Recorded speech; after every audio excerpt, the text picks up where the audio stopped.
High বন্ধুরা, তোমরা সবাই কি করছো? তো আমি দেখো স্নান করে চলে এলাম। তো এসে চুলটা আঁচড়ে নিচ্ছি। তো আজ ভাবলাম আমি কি করি, সিঁদুর পরি কীভাবে, সেটা তোমাদের সঙ্গে শেয়ার করব। তো চলো তোমরা দেখতেই থাকো। তবে আমি আগে এটা বিশ্বাস করতাম না, তবে বিশ্বাস অবিশ্বাসের বড় কথা নয়, হয়তো কোনো কাজ হয়, না হলে সবাই করবে কেন? তো সেই ভেবেই যে সবার যদি ভালো হয় তাহলে অবশ্যই আমারও ভালো হবে। তো সেই হিসেবেই আমিও কাজটা করি। তো আগে করতাম না, তবে এখন করে করি। মানে বুঝতেই পারছি যে আমার বয়স হচ্ছে, তো এই সব জিনিসগুলো খুব মানতে ইচ্ছা করে। তো চলো কীভাবে পড়ি সেটা তোমাদের সঙ্গে শেয়ার করি। আর আমার মেয়ে পিছন দিক থেকে কেমন দুষ্টুমি করছে সেটা দেখো।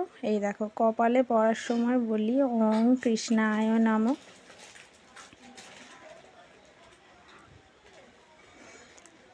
দেখো এটা 3 বার পড়ি।